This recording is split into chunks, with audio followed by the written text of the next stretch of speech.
Assalamualaikum warahmatullahi wabarakatuh. Alhamdulillahilladzi nahmaduhu wa nasta'inuhu wa nastaghfiruhu wa na'udzu billahi min syururi anfusina wa min sayyiati a'malina. May yahdihillahu fala mudilla lahu wa may yudlil fala hadiyalah. Asyhadu an la ilaha illallah wa asyhadu anna Muhammadan abduhu wa rasuluh la nabiyya ba'da amma ba'd. Puji syukur kepada Allah Subhanahu wa taala atas limpahan rahmat dan karunia-Nya sehingga kita masih diberi nikmat kesehatan, kesempatan, dan luangan waktu untuk tetap melanjutkan perkuliahan kita, mengejar ketertinggalan kita di mata kuliah Kepetas Selekta Fikih.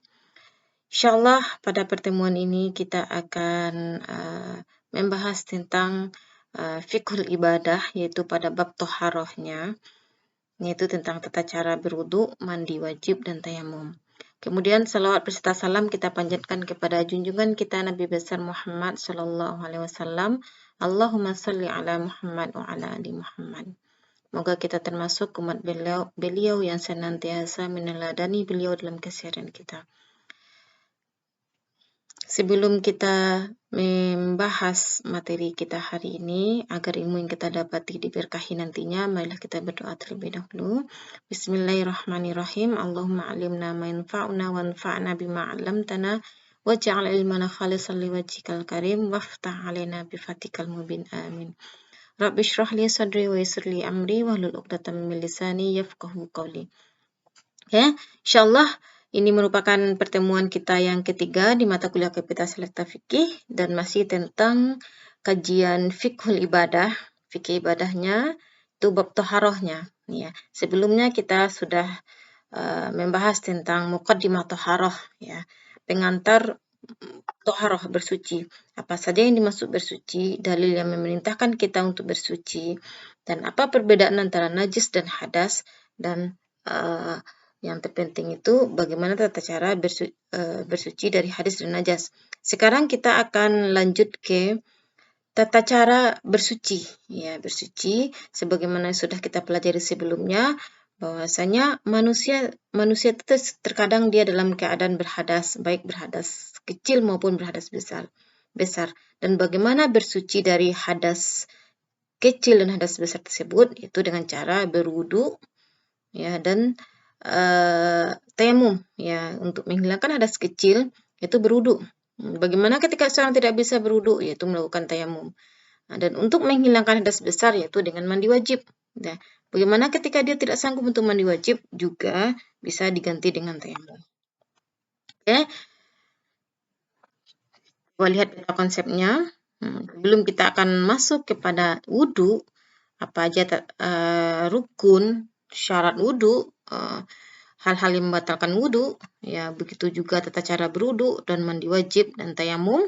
Ya, kita akan mengenal dahulu media toharoh, apa saja media atau alat-alat yang bisa digunakan untuk bersuci.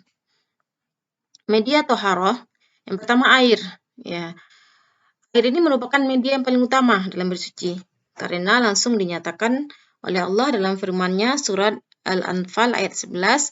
A'udzubillahi minasyaitonirrajim. Idz yughashshikumun nu'asa amanatan minhu wa yunazzilu 'alaikum minas sama'i ma'an liyutahhirakum bih. Ya, coba lihat yang ayat yang digaris bawahi. Ya, ketika Allah menyatakan, ketika Allah menjadikan kamu mengantuk, ya, nu'as ini mengantuk, sebagai suatu penentraman daripadanya.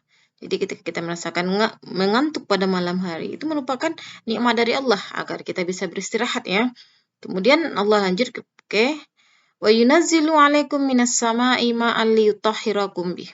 Dan Allah menurunkan kepada kamu ma'an, air hujan. Ya, air yang turun dari langit itu air hujan, liyutahhirakum bih, untuk mensucikan kamu dengan air hujan tersebut. Jadi di sini dalam surah Al-Anfal ini langsung Allah menyatakan bahwasanya Allah menurunkan air dari langit itu berfungsi untuk mensucikan kamu. Mensucikan kamu berarti air tersebut merupakan media yang digunakan untuk bersuci, dan dia merupakan media yang diutamakan. Oke, kita lanjut ke pembagian air. Jadi akan timbul pertanyaan, ketika air merupakan media yang utama dalam bersuci, apakah semua air bisa digunakan untuk bersuci? Ya, tidak. Jawabannya tidak. Ya, kalau kita melihat dari kajian fikihnya, air tersebut dibagi kepada 3. Yang pertama air mutlak. Kenapa dikatakan air mutlak? Ya, air mutlak ini disebutkan tohir wa mutahhir, air suci dan dia bisa digunakan untuk mensucikan. Ya, air mutlak ini bisa digunakan untuk menghilangkan hadas dan najis. Ya. Ini dalilnya wa anzalna minas sama'i ma'an tahura, dan kami turunkan dari langit air yang suci. Jadi air hujan itu merupakan air yang suci dan dia air yang bisa digunakan untuk bersuci. Yang terkategori air mutlak ini ada 7 macam. Yang pertama air hujan, air laut, ya ma'ul bahr, air sungai, air sumur, air mata air es salju, ya. Air es ini maksudnya air yang berasal dari salju ya atau es yang meleleh, dan air embun.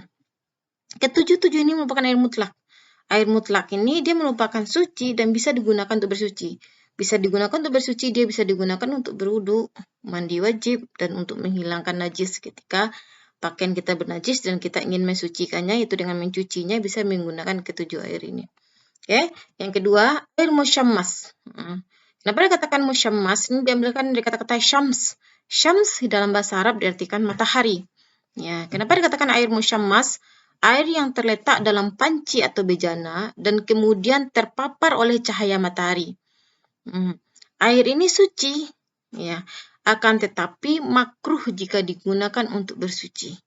Ya, kenapa makruh? Ya, makruh berarti dianjurkan untuk tidak menggunakannya. Nah, di sini ada alasannya. Ya, tentu dalam sebagaimana antum ketahui bahwasanya dalam syariat Islam itu Allah tidak akan mengharamkan sesuatu atau melarang sesuatu kecuali di sana ada mudaratnya. Apa mudaratnya menggunakan air yang telah terkena paparan matahari ini? Dikatakan di sini nih bahwasanya ya, hadisnya dari ini sebutkan bi'anna Rasulullah SAW, bahwasanya Rasulullah SAW naha Aisyata, melarang Aisyah istrinya radhiyallahu anha anil musyammas, untuk menggunakan air musyammas. Waqala, dengan mengatakan innahu yurasu al-baras, dia mewariskan atau menimbulkan penyakit kulit. Baras ini penyakit kulit. Nah, di hadis lain disebutkan wa an ibni Abbas radhiyallahu taala anhuma anna Rasulullah SAW qala, Rasulullah bersabda, man ghatasala bima'in musyammas fa asabahu wadhun fala yalumanna illa nafsahu. Jadi hadis yang kedua diriwayatkan dari Ibnu Abbas bahwasanya Rasulullah bersabda, siapa yang mandi menggunakan air musyammas kemudian terkena penyakit kulit, wadhun ini sama maknanya dengan baras ini ya, maka jangan salahkan orang lain, ya. Wa karihahu Umar radhiyallahu ta'ala anhu wa qala innahu yurasu baras, dikuatkan oleh perkataan Umar.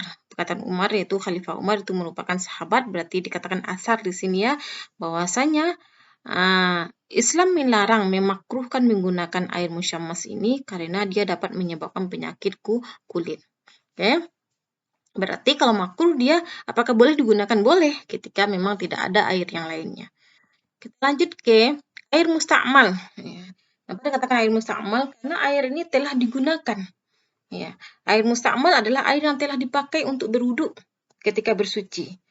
Ya, jadi sini sebagian pendapat mengatakan air ini suci dan dapat mensucikan selama tidak berubah warna, rasa dan baunya.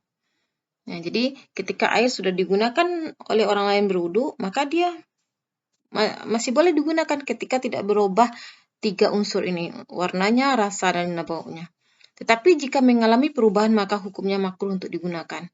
Hal ini sebagaimana hadis Rawah Bukhari ya, wa idzan tawadda'an Nabi sallallahu alaihi wasallam kadu yaktaluna ala wudu'ihi. Jadi dikatakan di sini nih, mereka para sahabat itu hampir saling membunuh karena memperebutkan bekas wudhu Nabi. Berarti ketika para sahabat berebut untuk menggunakan air wudhu Nabi, bekas wudhu Nabi itu kan air musta'mal, air yang sudah digunakan oleh Nabi untuk bersuci, berarti hukumnya boleh menggunakan air musta'mal di sini nih. Tapi ketika sudah berubah 3 unsurnya itu, berarti hukumnya makruh lagi. Tapi dibaca dalam kitab fikih yang lainnya bahwasanya ada sebagian ulama yang mengatakan bahwasanya menggunakan air musta'mal ini, air yang sudah digunakan oleh orang lain untuk bersuci, dan bersuci itu merupakan bersuci wajib. Bersuci wajib, bersuci apa? Bersuci untuk menghilangkan hadas kecil, berwudu. Ya, ketika dia sudah digunakan untuk berwudu itu kan yang wajibnya 1 kali. Berarti ketika air tersebut digunakan untuk berwudu dan itu basuhan pertama, itu tidak boleh lagi digunakan airnya. Tetapi bagaimana kalau air tersebut digunakan untuk berwudu tapi untuk cucian yang kedua dan ketiga? Karena dalam berwudu itu yang wajib itu pertama, cucian pertama, yang kedua, yang ketiga itu sunnah. Nah, ini dia membolehkan. Oke. Jadi di sini terdapat perbedaan ulama. Mana yang diambil? Ya, untuk kehati-hatian ambil aja pendapat yang terakhir. Bahwasanya ketika air tersebut sudah digunakan oleh orang lain untuk berwudu dan berwudunya itu untuk berwudu wajib ya, untuk menghilangkan hadas kecil, berarti jangan digunakan lagi. Oke, kita lanjut ke 4, air mutanajis. Kenapa dikatakan air mutanajis? Air mutanajis ini adalah air yang sudah terkena najis, yang berubah warna, rasa, atau baunya, 3 unsurnya tersebut. Tapi jika tidak berubah warna, rasa, dan baunya, maka air tersebut tetap suci, dan dia dapat digunakan untuk bersuci. Bisa digunakan untuk berwudu, mandi wajib, dan menghilangkan najis. Ya, air dikatakan sedikit jika kurang 2 kullah. Ya, 2 kullah itu ukurannya yaitu lebih kurang 200 liter. Ya, jadi ketika air terkena najis dan dia itu kurang dari 2 kullah 200 liter, berarti dia katakan sedikit. Berarti apa? Najis otomatis akan mempengaruhinya. Otomatis air tersebut tidak bisa digunakan. Tetapi ketika air tersebut lebih dari 2 kullah dan masuk najis dan tidak berubah ketiga unsurnya ini, warna, rasa, dan baunya, maka dia masih boleh tetap digunakan. Ya. Oke, di sini dalilnya yaitu dari An Abi Sa'id Al-Khudri radhiyallahu anhu qala. Jadi apa kata Abu Sa'id Al-Khudri? Sami'tu Rasulullah sallallahu alaihi wasallam, saya mendengar Rasulullah SAW, wa huwa yuqalu lahu, dikatakan kepadanya atau ditanyakan, innahu yustaqa min bi'ri buda'ah. Ya. Jadi bahwasanya dia itu mengambil air. Ya, ditanya tentang air yang dia minum. Ya, yang dia minum dari bir. Bir ini sumur yang namanya sumur bidoah. Kenapa ditanyakan? Karena dia merupakan sumur yang yulqa fiha luhumul kalab wal mahayit wa uzurun nas. Kenapa ditanyakan? Karena dia merupakan sumur yang biasa dibuang ke dalamnya itu bangkai anjing, kain pembalut wanita, dan kotoran. Ya, maka Rasulullah SAW bersabda, ya, apa kata Rasul? Innal ma'a tahurun la yunajjisuhu syai'. Sesungguhnya air itu suci, tidak dia bisa dinajiskan oleh apapun. Ya, jadi sini Rasul menjelaskan bahwasanya air sumur itu kan banyak, dia lebih dari 2 kullah ya, lebih dari 200 liter. Ya, ketika air tersebut lebih dari 200 liter, 2 kullah, contohnya air sumur, dan ketika masuk kotoran ke dalamnya, baik kotoran itu bentuk bangkai anjing atau pembalut, bekas pembalut wanita, atau kotoran ya, kotoran manusia, kotoran hewan, dia tidak akan berubah 3 unsurnya, tidak akan berubah warna, rasa, dan baunya. Ketika tidak berubah 3 unsur ini, maka dia tetap suci dan mensucikan, masih boleh digunakan untuk berwudu, mandi wajib, dan menghilangkan najis. Oke. Tapi bagaimana ketika sudah berubah dari 3 unsurnya ini, berarti dia tidak boleh lagi digunakan. Nah, media untuk bersuci yang kedua itu tanah. Tanah ini, sini dalilnya, wa in kuntum marda wa ala safarin aw ja'a ahadun minkum minal gha'id aw lamastumun nisa falam tajidu ma'an fatayammamu sa'idan thayyiban.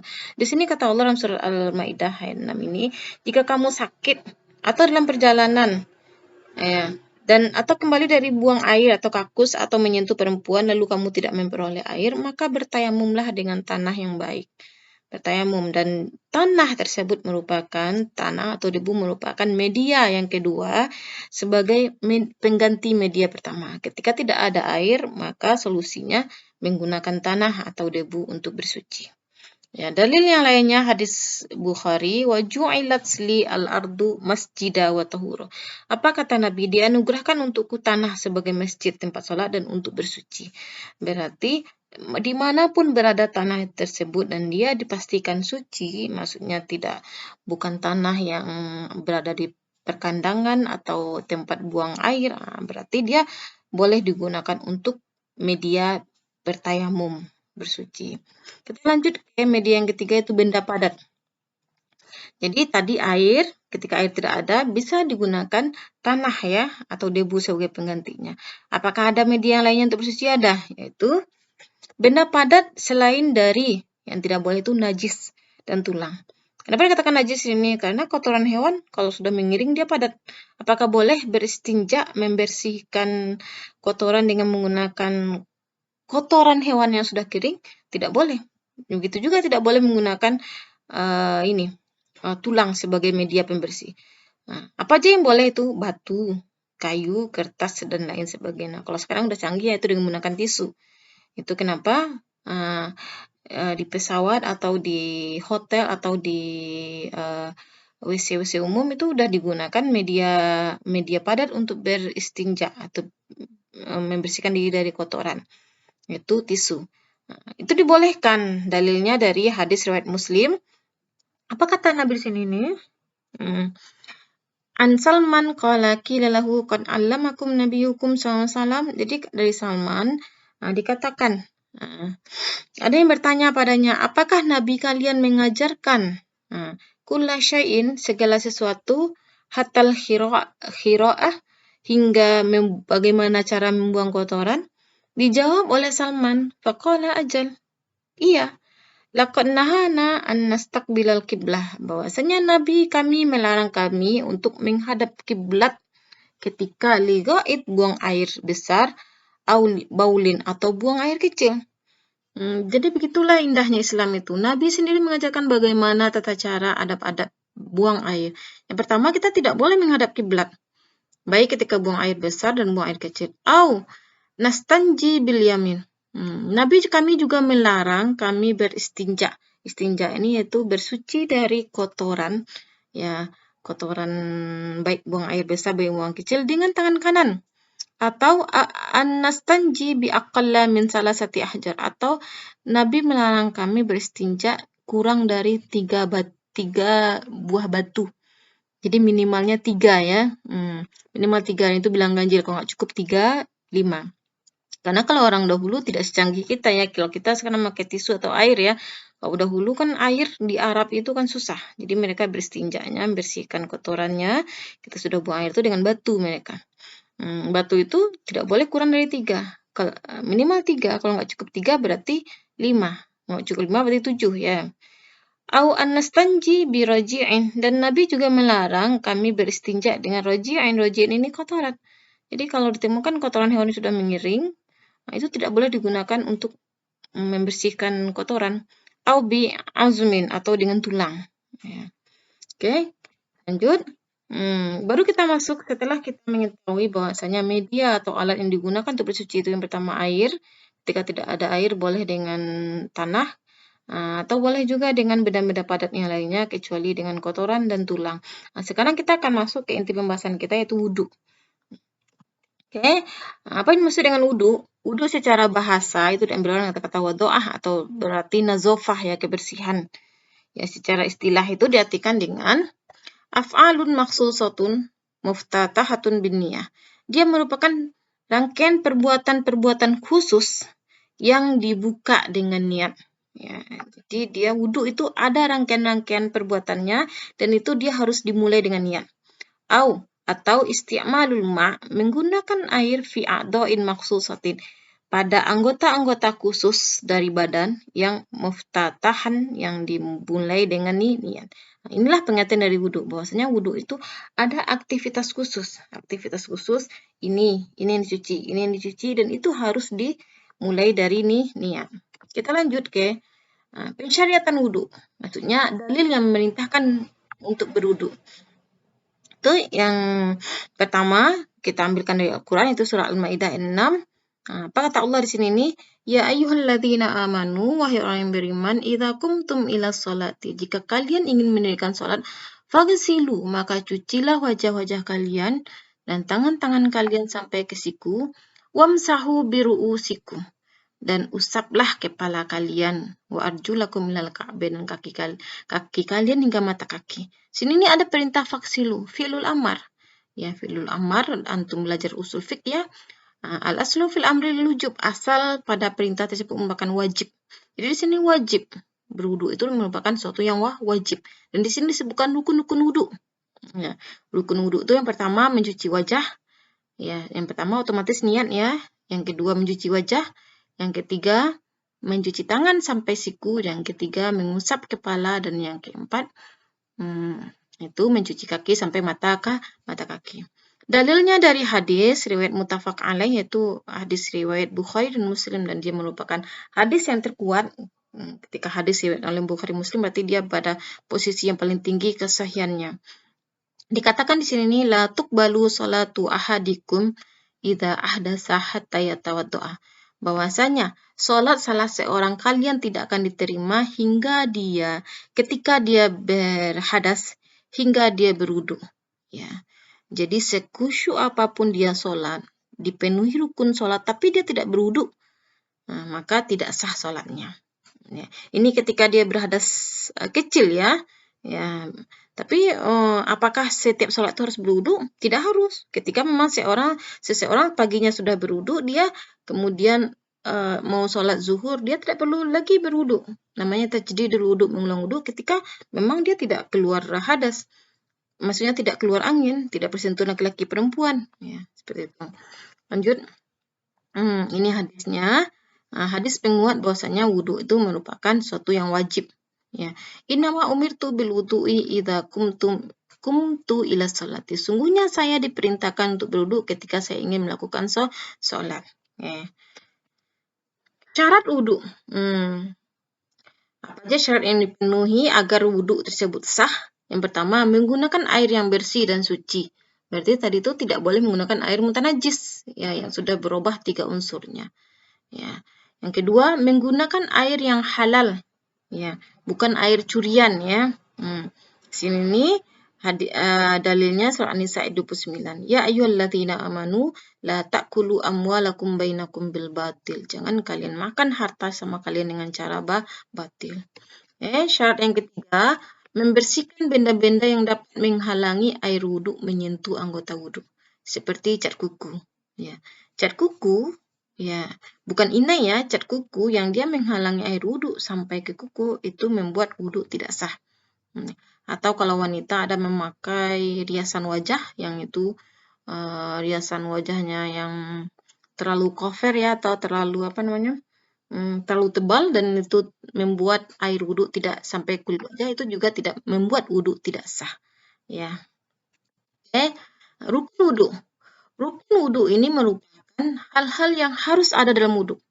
Jika tinggal salah satu, maka wudhu seorang tidak dikatakan sah. Ketika wudhu tidak sah, berarti sholatnya tidak sah. Apa aja rukun wudhu? Yang pertama niat. Ya, sini sebagaimana hadis Nabi, innamal a'malu binniyati wa innamal likulli imri'in ma nawa. Sesungguhnya segala sesuatu tergantung pada niat. Ya. Dan orang akan mendapat balasan bagi amalannya sesuai dengan niatnya. Itulah kenapa di setiap ibadah itu niat itu merupakan rukun pertama. Begitu juga dalam muamalah yang untuk pelajari. Dalam jual beli niat harus ada ya, dan dia merupakan rukun pertama. Ya, di antara niatnya ini dalam masalah niat ini terjadi perbedaan pendapat ulama. Bagaimana? Apakah memang niat tersebut harus dilafalkan? Kalau dalam mazhab Syafi'i, mahallun niyah itu fil qalbi, tempat niat itu di hati. Berarti jika seseorang sudah di awal dia beribadah, maksudnya di awal ini di wudhu ya, di perbuatan pertama wudhu tersebut, amalan pertama wudhu tersebut itu mencuci kedua tangan, dia sudah berniat dalam hati, baik dengan bahasa dia sendiri atau dengan bahasa Arab, tanpa melafalkannya itu sudah dikatakan sah, sudah dikatakan berniat, karena mahallun niyah itu qalbu, tempat niat itu hati. Jadi ketika dia dalam hati sudah membisikkan seperti ini, saya berwudhu untuk menghilangkan hadas kecil karena Allah lillahi ta'ala, berarti udah sah. Ya, begitu juga ketika dia menggunakan bahasa Arab ya, seperti nawaitul wudu'a li raf'il hadasi asghari fardhan lillahi ta'ala. Saya berniat wudu untuk menghilangkan hadas kecil, fardu karena Allah lillahi ta'ala, tanpa melafalkannya, tapi sudah mengucapkannya dalam hati, itu sudah sah. Oke, dengan bahasa apapun. Ya. Oke, itu rukun pertama. Rukun kedua itu membasuh muka. Sebagaimana disebutkan dalam surah Al-Maidah ayat 6. Ya, sini ini katakan faghsilu wujuhakum. Ya, cucilah wajah kalian. Ya, kalau wajah berarti sini dikatakan dalam sifat wudhu Nabi itu wajah tersebut dari manbat syar, bagian tempat tumbuh rambut yang paling atas sampai ke pinggir telinga sampai ke dagu. Ya, batasan-batasan tersebut harus masuk. Berarti ketika dikatakan pinggiran telinga berarti di pinggiran telinga itu termasuk basah juga. Ya, dagu bagian bawah berarti dagu tersebut harus basah juga. Ya, itu ini rukun yang kedua. Rukun yang ketiga itu membasuh kedua tangan. Nah, wa aydiyakum ilal marafiq, dan kedua tangan sampai siku. Ya, sampai siku berarti siku tersebut harus basah. Nah, di sini kita lihat dari bahasa Al-Qur'an. Wa aydiyakum ilal marafiq, ilah ke. Berarti dalam mencuci tangan itu yang dimulai itu yaitu dari ujung jari sampai ke siku. Bukan dari siku ke ujung jari ya. Ya, karena kita lihat bahasanya di sini sampai siku. Dan itu dimulai dari kanan. Kanan dulu, kiri, kanan, kiri, kanan, kiri ya. Seperti itu. Kalau 3 kali, apakah cukup 1 kali? Cukup. Karena dalam Sahih Bukhari dikatakan kadang Nabi itu mencuci anggota wudhunya sekali-sekali. Kalau pertama sekali, berarti sampai mencuci kaki harus sekali, harus serentak. Kalau 2 kali pertama berarti sampai akhir harus 2 kali. Kalau 3 kali berarti sampai akhir harus 3 kali. Nah, itu yang rukun yang ketiga. Rukun yang keempat itu mengusap kepala dan membasuh telinga. Nah, ini dimerahin ya. Nah, maksudnya di sini ini apa? Ya, wamsahu birusikum, mengusap kepala. Mengusap kepala di sini ini telinga disebut. Sebagian ulama menafsirkan telinga tersebut juga merupakan bagian dari kepala. Ya, bagian kepala. Berarti apa? Ketika seorang mengusap kepalanya, mengusap. Di sini dibedakan ya. Kalau tadi wajah dan kaki itu menggunakan kata-kata guslun, berarti harus dicuci. Kalau dicuci berarti air mengalir ke wajah dan kaki.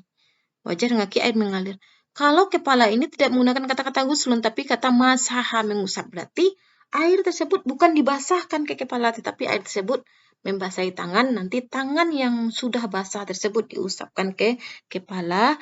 Nanti berlanjut ke telinga. Di sini nih ada juga ulama yang menafsirkan biru'usikum bini litab'id. Nah, itu kenapa dalam mazhab Syafi'i apakah boleh tidak mengusap semua kepala? Boleh. Ya, dibasahin tangan dengan air, kemudian tangan tersebut mengusap bagian depan kepala. Minimal dalam mazhab Syafi'i itu 3 helai rambut yang basah. Oke, itu rukun yang keempat. Rukun yang kelima yaitu membasuh kedua kaki dari ujung jari sampai 2 mata kaki. Wa arjulakum ilal ka'bain. Nah, ini juga beda ya. Kalau kepala sama telinga tadi diusap kan. Kalau kaki ini dibasuh berarti air mengalir. Ini bahasa Al-Qur'annya ilal ka'bain, sampai mata kaki. Berarti mulainya dari ujung jari kaki sampai mata kaki, bukan sebaliknya, bukan dari mata kaki ke jari, tidak. Oke. Rukun yang keenam yaitu tertib. Apa yang maksud dengan tertib ini? Tertib tersebut merupakan melakukan amalan wudhu ini mulai dari berurutan, dari awal niat, kemudian mencuci wajah, kemudian tangan. Ketika itu rukun saja ya, tidak boleh yang akhir didahulukan dari awal. Berarti tidak boleh kaki dulu baru wajah, tidak boleh. Oke.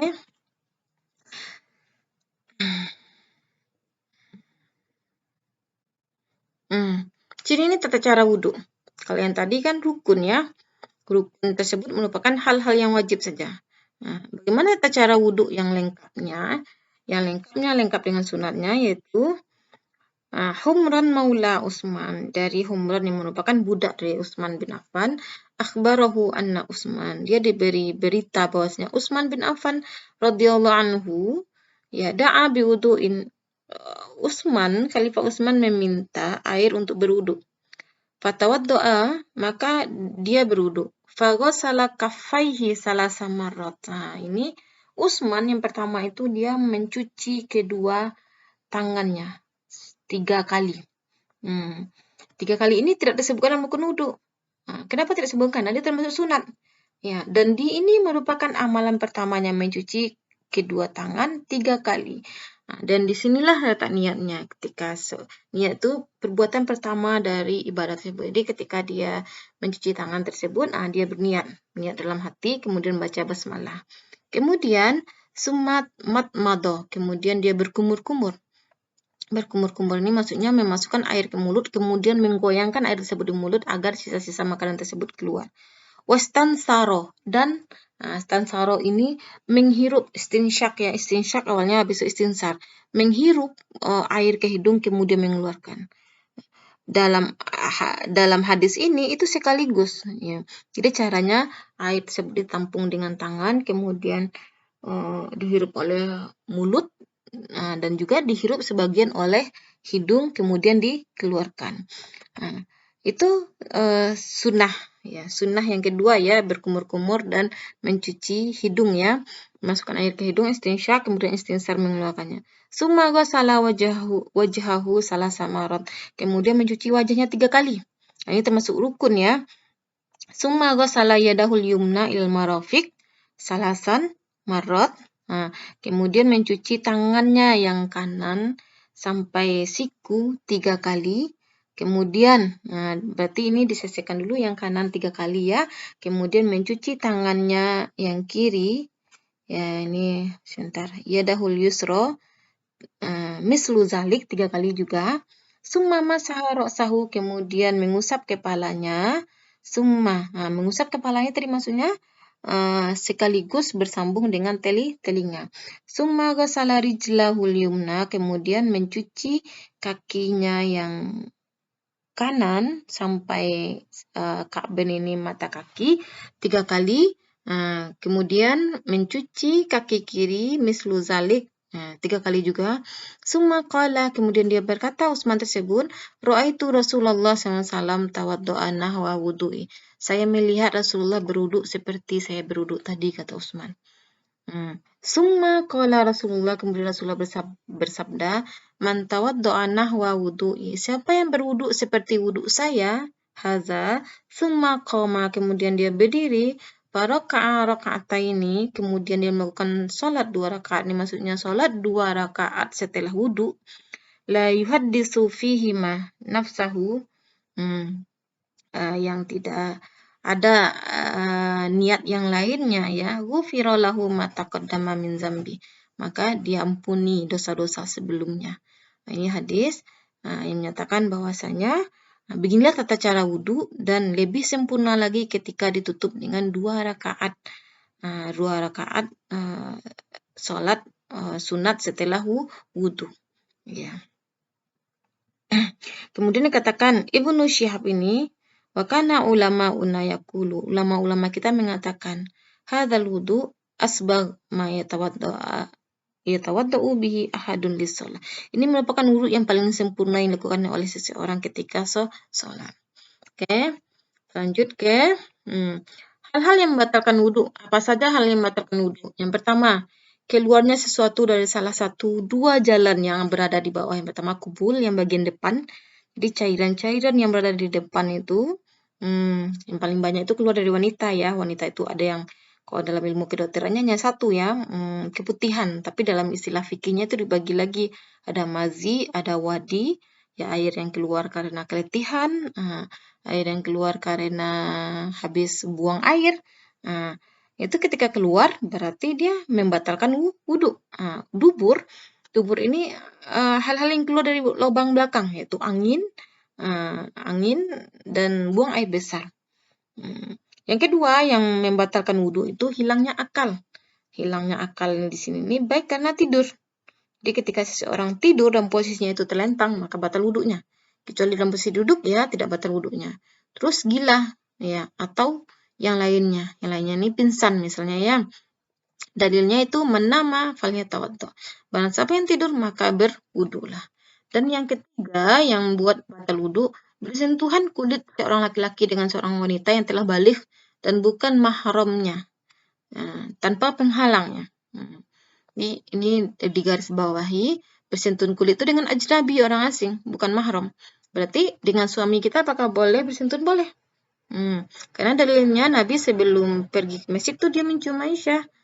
Begitu juga mertua termasuk mahram ya, mahram kita. Berarti nanti ada perempuan yang sebelum sholat mencium tangan mertuanya itu tidak sah, itu tidak batal wudunya. Oke. Keempat, menyentuh kelamin atau lubang dubur manusia, ya. Kelamin ini berarti yang di depan ya, atau lubang dubur yang di belakang dengan menggunakan bagian dalam telapak tangan atau bagian dalam jari jemari. Ya, ini hadisnya man massa zakarahu falyatawadda. Barang siapa yang megang kelaminnya maka berwuduklah. Ya. Ini perlu digarisbawahi ini ibu-ibu yang biasanya ya nanti kalau udah punya anak, terkadang kita nggak sengaja atau tanpa sadar. Dan itu harus disadari ya bahwasanya ketika kita sudah berwudu dan mencebokkan anak kita, otomatis wudu kita batal. Oke, selanjutnya mandi wajib. Mandi wajib ini bukan mandi biasa ya, tapi mandi yang itu harus dilakukan untuk menghilangkan hadas besar. Ya. Sebelumnya kita akan membahas apa itu yang dimaksud dengan mandi wajib. Secara etimologi, mandi wajib diartikan dengan sailanul ma' ala syai', mengalirkan air kepada sesuatu. Ya, karena nanti dalam mandi wajib tentu air tersebut harus mengalir ke semua anggota tubuh. Secara terminologinya, istilahnya, ifadatul ma' at-tuhur ala jami'il badan ala wajhin makhsusin. Mengguyurkan air yang suci dan bersih. Tadi ya digarisbawahi kepada seluruh bagian badan. Berarti apa yang bagian badan harus terkena oleh air dengan cara tertentu. Dengan cara tertentu berarti ada cara-caranya. Apa saja cara-caranya itu yang akan kita pelajari. Syariatan mandi wajib. Mandi wajib tersebut merupakan hal yang diwajibkan. Apa kata Allah di sini dalam surah An-Nisa ayat 43? Ya ayyuhalladzina amanu, hai orang yang beriman, la taqrabus sholata wa antum sukara. Jangan kalian dekati salat sedangkan kalian dalam keadaan mabuk. Berarti mabuk hilang akal ya, berarti dia harus berwudu kan? Hatta ta'lamu ma taqulun, hingga mereka mengetahui apa yang mereka katakan. Mereka sadar dengan apa yang mereka katakan. Wala junuban illa abiri sabilin hatta taqtasilu. Dan jangan orang yang junub ini habis berhubungan sama istri misalnya ya, jangan dia memasuki masjid ya, hatta taqtasilu, hingga dia mandi wajib. Jadi sini wajib bagi dia untuk masuk masjid untuk melaksanakan ibadah, untuk melakukan mandi wajib ketika ada hal-hal yang menyebabkan dia dalam keadaan berhadas besar. Apa saja itu hal-hal yang mewajibkan seseorang mandi wajib? Yang pertama, keluar mani atau sperma ya, baik laki-laki maupun perempuan, dengan cara baik dengan hubungan suami istri atau melalui mimpi atau cara lainnya. Cara lainnya ini bisa jadi karena misalnya seorang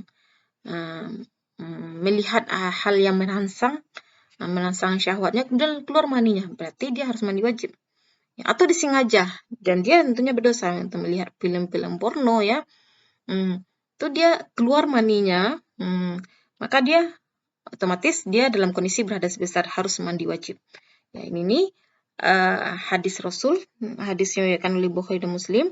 An Ummi Salamah anna Umma Sulaim wa hiya imratu Abi Talhah qalas.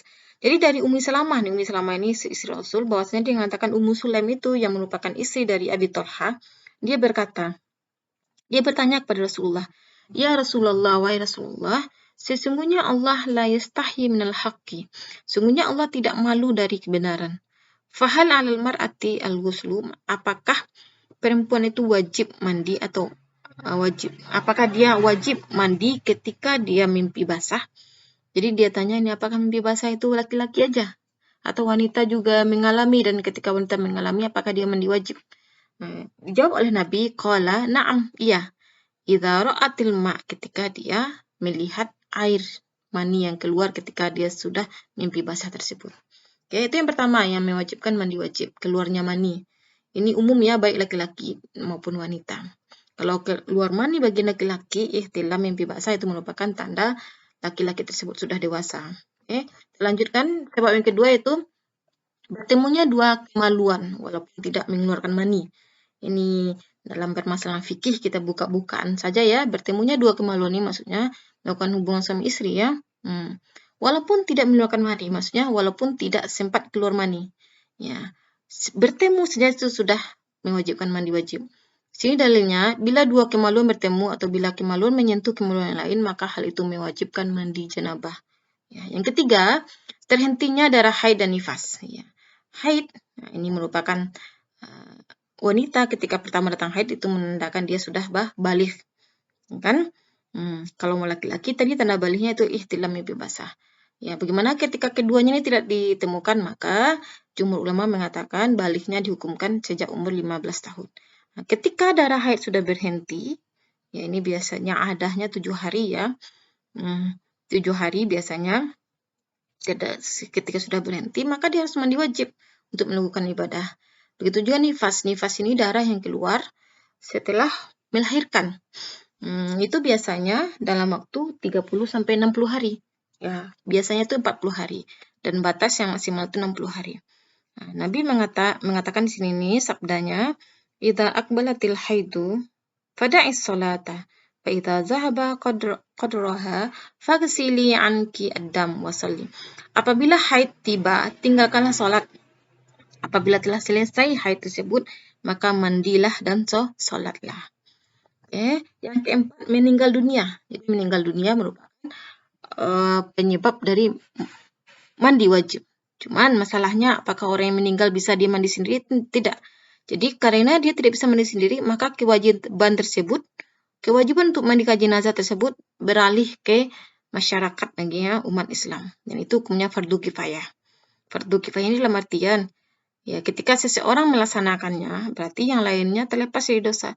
Tapi ketika tidak ada satupun yang melaksanakannya, menyelenggarakan jenazahnya, maka orang yang berada di daerah tersebut berdosa semuanya. Namun, timbul pertanyaan, apakah semua orang yang meninggal dunia wajib dimandikan? Tidak. Orang yang mati syahid di medan peperangan, dia tidak dimandikan. Akan tapi langsung dikuburkan dengan darah-darah dan dengan pakaiannya itu sebagai saksi nantinya kepada Allah. Ya. Oke. Ya, keempat. Sebenarnya selain dari 4 hal ini ada juga penambahannya yang mewajibkan mandi wajib, yaitu orang yang masuk Islam, kafir ya. Ketika orang kafir mau masuk Islam dia harus mandi wajib tersebut dulu baru dia mengucapkan kalimat syahadat. Oke, kita lanjut ke rukun mandi wajib. Bagaimana wudhu tadi, rukun ini merupakan hal yang tidak boleh tinggal. Ketika dia tinggal maka mandi wajibnya tidak sah. Yang pertama itu niat. Dalilnya sama. Innamal a'malu binniyat wa innamal likulli imri'in ma nawa. Sesungguhnya segala sesuatu tersebut tergantung pada niat dan mereka akan mendapat balasan sesuai dengan niatnya. Ya. Begitu juga, apakah niat di sini harus dilafalkan? Tidak. Ya, dalam mazhab Syafi'i bahwasanya niat itu mahalluhal qalb. Jadi selama dia sudah berniat dalam hatinya, baik dengan bahasa apapun, ya, itu sudah sah. Bisa menggunakan dengan bahasa dia atau dengan bahasa Arab seperti nawaitu ghuslal janabah. Ini katakan saya berniat wudu, saya berniat misalnya niat ghuslal janabah mandi wajib untuk mengangkat hadas besar sebagai kewajiban terhadap Allah. Itu rukun yang pertama. Rukun yang kedua membersihkan diri dari najis. Bersihkan diri dari najis. Kita lihat hadisnya di sini nih. An Ibnu Abbas, dari Ibnu Abbas, qalas Maimunah. Jadi dari Ibnu Abbas dia berkata, Maimunah ini merupakan istri yang terakhir di Maimunah bin Haris ya, istri yang terakhir dinikahi oleh Rasul. Dia berkata, wadu'atu li Rasulillah SAW ma'an yaktasilu bihi. Saya meletakkan air yang dengannya Nabi melakukan mandi wajib.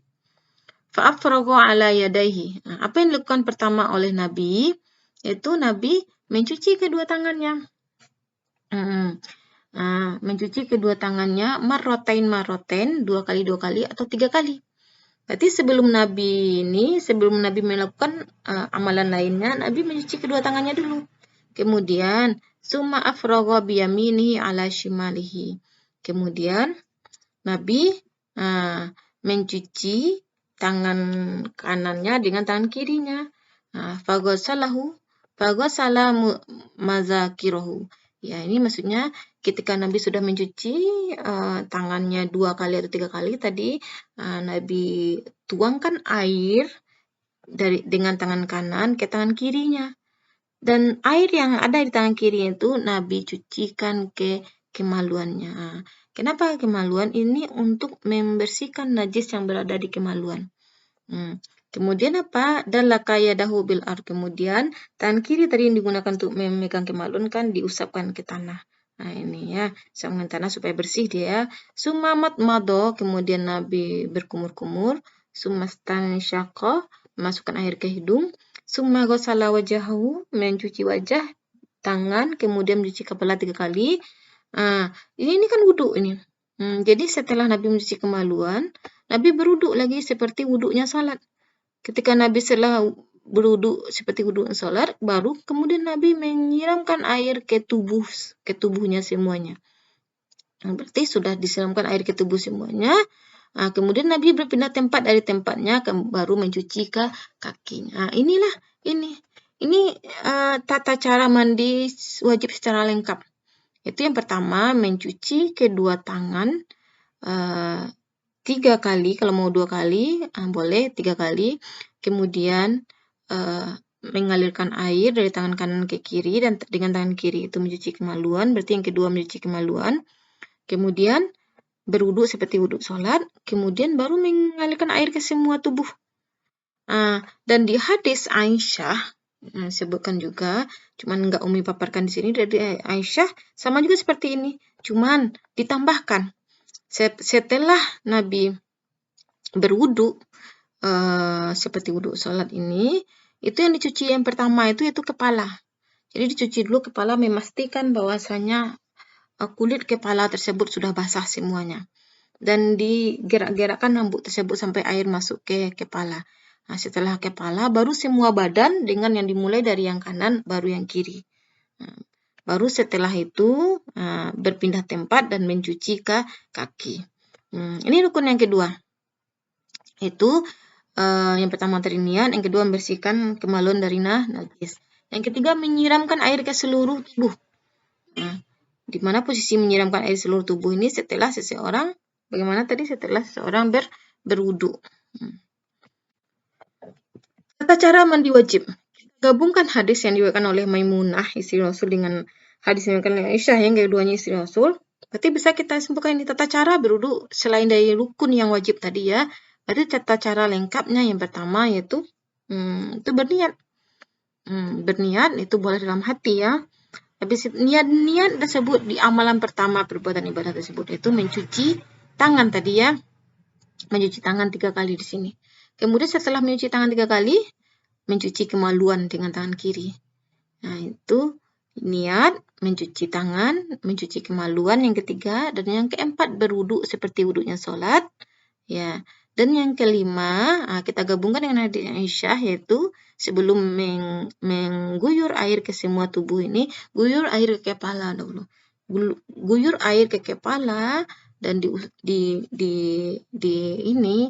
diselang-selingi rambut tersebut sampai memastikan air masuk ke kulit kepala, menyentuh kulit kepala itu selama 3 kali. Baru mengguyur air ke semua badan dimulai dari kanan sampai ke kiri. Setelah memastikan ini bersih, baru setelah itu berpindah tempat dari tempat mandi tersebut mencuci kedua kaki. Seperti itu tata cara mandi wajib secara lengkapnya sesuai dengan tuntunan sunnah Nabi. Ada yang bertanya, bagaimana kalau kita mandi di kolam renang atau di sungai? Apakah tidak kita laksanakan metode ini secara lengkap yang berdasarkan hadis Maimunah dan hadis Aisyah? Apakah sah? Sah. Ketika sebelum berenang tersebut, pastikan berniat dahulu. Terus pastikan membersihkan kotoran yang ada di kemaluan. Habis itu langsung loncat ke sungai atau kolam renang, memastikan air sampai ke semua anggota tubuh. Ya, dengan mengusap-usapnya dengan jari, ya udah selesai. Udah selesai nih, udah selesai mandinya dan sah mandinya. Tapi alangkah bagusnya kita ikuti tata cara mandi wajib yang lengkap ini. Oke, dan juga yang perlu diperhatikan bagaimana dengan wanita yang dia memiliki rambut yang tebal, ya seperti orang Arab ya rambutnya tebal yang itu dijalin ya. Apakah setiap mandi wajib itu harus dibuka jalinan rambutnya?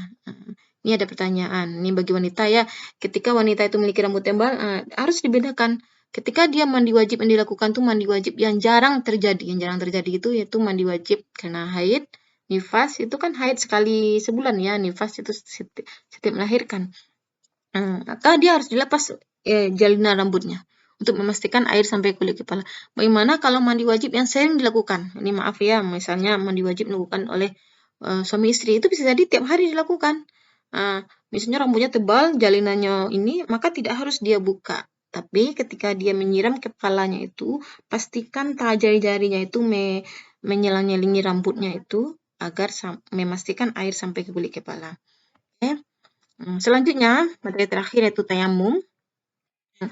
Tayamum ini, jadi banyak orang yang pikiran bahwasanya tayamum itu hanya pengganti dari wudhu. Tidak. Tayamum ini dia bisa pengganti dari wudhu sekaligus pengganti dari mandi wajib untuk menghilangkan hadas besar. Oke. Kita lihat pengertiannya secara etimologi. Tayamum ini diartikan al-qasdu menyengajah. Ya. Secara terminologinya menurut istilahnya, mashul wajhi wal yaden bisyai'in minas sa'id, yaitu menyapu wajah. Jadi yang disapu itu wajah dan kedua tangan dengan debu. Jadi langsung dari pengertian ini kita lihat apa saja yang disapu itu. Jadi tadi dikatakan bahwasanya tayamum itu merupakan pengganti dari wudhu. Apakah semua anggota wudhu juga disapu dengan debu? Tidak, hanya wajah dan kedua tangan. Begitu juga tayamum dikatakan bisa menggantikan mandi wajib. Apakah harus dibaluri tanah tersebut ke semua anggota tubuh? Tidak. Ya, caranya sama yaitu dengan mengusapkan debu ke wajah dan kedua tangan. Tapi membedakannya ini niat.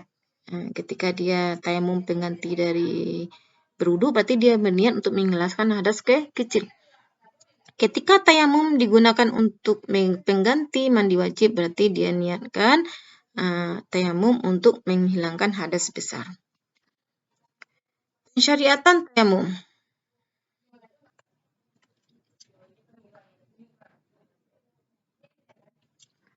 Pensyariatan tayamum ini juga diambilkan dari firman Allah dalam surah Al-Maidah ayat 6. Ini dikatakan, ketika kamu tidak mendapati air untuk bersuci, maka bertayamumlah dengan tanah yang suci. Maka usaplah, bukan bukan seperti mencuci ya, tapi usaplah wajah dan tangan-tangan kalian dengan debu tersebut. Selanjutnya, media yang digunakan untuk bertayamum. Media yang dapat digunakan untuk bertayamum yaitu seluruh permukaan bumi yang bersih, baik itu pasir, bebatuan, tanah yang berair, lembab atau kering. Ya, berarti bebatuan apakah boleh? Ya, permukaan bebatuan boleh. Bahkan di pesawat pun ketika tidak ditemukan debu, ya itu boleh ke dinding pesawat ya. Hal ini berdasarkan hadis Rasulullah dari sahabat Uzaifah bin Yaman, ju'ilat al-ardu kulluha li wa li ummati masjidan wa tahuran. Dijadikan permukaan bumi seluruhnya bagiku dan umatku sebagai tempat untuk sujud dan sesuatu yang digunakan untuk bersuci. Jadi pada hakikatnya semua bumi ini, tanah ini merupakan suci. Kecuali tadi tempat yang buang kotoran ya, atau tempat kandang ya, karena kandang otomatis sudah terkena kotoran hewan. Oke. Hal-hal yang mewajibkan tayamum. Saja yang mewajibkan tayamum, yang pertama, jika tidak ada air, baik dalam keadaan safar perjalanan ataupun tidak. Jadi tayamum ini boleh dilakukan ketika orang melakukan dalam perjalanan atau tidak dalam perjalanan. Contohnya antum lagi kuliah ya, di gedung, dan di gedung tersebut mau salat zuhur dan antum tidak menemukan air. Tidak menemukan air, jangan langsung tayamum, tapi harus dicari terlebih dahulu, diusahakan. Kita cari ke gedung lain apakah tidak ada air. Kalau tidak ada air, cari ke gedung ini tidak ada air, baru boleh tayamum. Oke. Kedua, terdapat air, ada air, tapi jumlahnya terbatas. Dan bersamaan dengan adanya air tersebut, ada kebutuhan lain yang lebih memerlukan air. Contohnya ada air sedikit, tapi air ini lebih digunakan untuk minum. Maka saat tersebut boleh bertayamum. Karena ketika air sedikit tersebut digunakan untuk bertayamum, orang mati kehausan itu tidak dianjurkan dalam Islam, tidak dibolehkan. Oke, yang ketiga, adanya kekhawatiran jika bersuci dengan air akan membahayakan badan atau semakin lama sembuh dari sakit. Nah, ini ketika orang sakit ya, misalnya demam tinggi yang tidak boleh kena air, maka dia boleh bertayamum. Atau yang dia habis kecelakaan luka bakar, ketika disiramkan air akan memperparah lukanya, maka boleh bertayamum. Yang keempat, ketidakmampuan menggunakan air untuk berwudu dikarenakan sakit dan tidak mampu bergerak untuk mengambil air wudu. Jadi sebenarnya air ada, tapi dia tidak mampu untuk berjalan menggunakan air tersebut dan tidak ada orang yang akan bantunya mengambilkan air tersebut, maka saat itu dia boleh bertayamum dengan menggunakan dinding atau tempat yang terdekat dari dia. Oke. Tata cara tayamum. Nah, itu masuk ke caranya. Ini dikatakan dalam hadis riwayat Bukhari sini nih ya. Asani Rasulullah SAW. Jadi ada salah seorang sahabat mengatakan, Rasulullah mengutus saya dalam suatu urusan. Fa'ajnab betul. Saya kemudian dalam keadaan janabah. Janabah tersebut dalam keadaan berhadas besar ya. Falam ajidil ma', dan saya tidak mendapatkan air.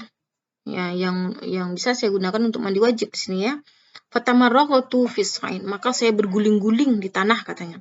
Kama tamarraqut dabah sebagaimana berguling-gulingnya hewan. Jadi di sini dia dalam keadaan junub, berhadas besar dan dia tidak mendapatkan air untuk mandi wajib.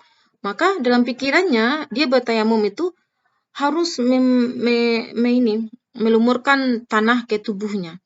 Fazakartu dzalika lin-nabi. Kemudian saya menyebutkan demikian kepada Nabi. Faqala, maka Nabi mengatakan, innama kana yakfika an tasna'aha kata. Kamu cukup melakukan yang seperti ini. Seperti itu apa yang diajarkan oleh Nabi. Fadaraba bikaffaihi darbatan alal ard. Nabi memukul tanah dengan kedua tangannya. Summa nafadaha, kemudian Nabi menghembusnya, menepukannya. Habis menepukan itu menghembuskannya. Summa masaha biha, kemudian Nabi mengusap dengan telapak tangannya yang sudah kena debu tadi. Jadi dipukulkan pertama ya, habis dipukulkan tuh dipukulkan ke tanah, habis itu dipukulkan dan dihembus supaya tanah tersebut berterbangan ya. Kemudian mengusapkan dengannya itu tangannya wa zahara kaffaihi bishimalihi.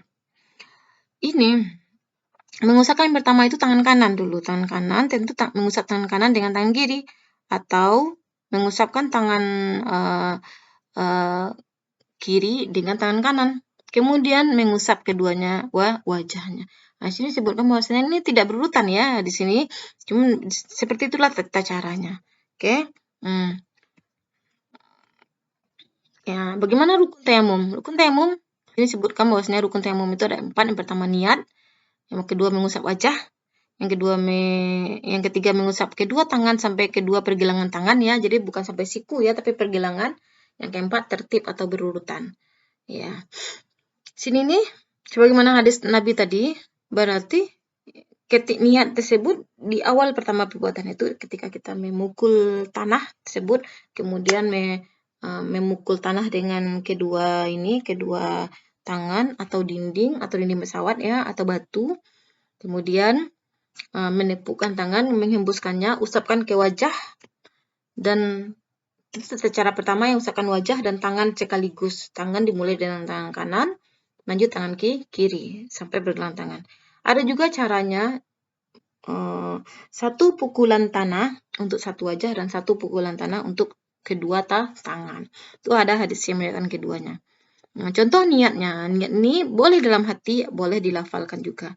Nawaitu tayammum listibahatis shalah fardhan lillahi ta'ala. Sengaja aku bertayamum untuk kebolehan melakukan salat wajib karena Allah lillahi ta'ala. Bagaimana kalau tayamum untuk menghilangkan hadas kecil? Berarti ditambah dengan untuk menghilangkan liraf'i hadasil asghar. Untuk menghilangkan hadas kecil. Kalau untuk menghilangkan hadas besar, tayamum sebagai pengganti mandi wajib berarti ditambahkan sebagai apa? Raf'i hadas akbar, untuk menghilangkan hadas besar. Hal yang membatalkan tayamum. Adapun hal-hal yang membatalkan tayamum sama dengan hal-hal yang membatalkan wudu. Jadi semua hal yang membatalkan wudhu juga termasuk hal yang membatalkan tayamum. Nah, ada bedanya di sini. Jika seseorang yang dalam keadaan bertayamum, kemudian dia bertemu dengan air dan mendapati air sebelum melaksanakan ibadah tersebut, maka tayamumnya batal. Maka dia harus berwudhu. Misalnya nih, seorang tadi kan tidak mendapatkan air, kemudian dia cari-cari di sekeliling tempatnya juga tidak mendapatkan air, kemudian dia bertayamum. Setelah dia tayamum tersebut dan sebelum pelaksanaan ibadah dia bertemu air, maka saat itu batal tayamumnya, dia harus berwudhu lagi. Oke, demikianlah penjelasan yang lumayan panjang ya, mulai dari media bersuci, kemudian tentang wudhu, mulai dari syarat wudhu, rukun dan tata caranya, mandi wajib, rukun mandi wajib, hal-hal yang menyebabkan mandi wajib dan tata caranya, begitu juga tayamum. Ya, semoga bisa dipahami. Dan untuk tugasnya silahkan dibuat resumnya, dan kemudian nanti untuk ujian materi ini kita akan masing-masingnya nanti akan disuruh untuk membuat video sebagai nilainya ya, langsung diambil untuk penilaian UTS-nya. Antum disuruh untuk membuat video bagaimana tata cara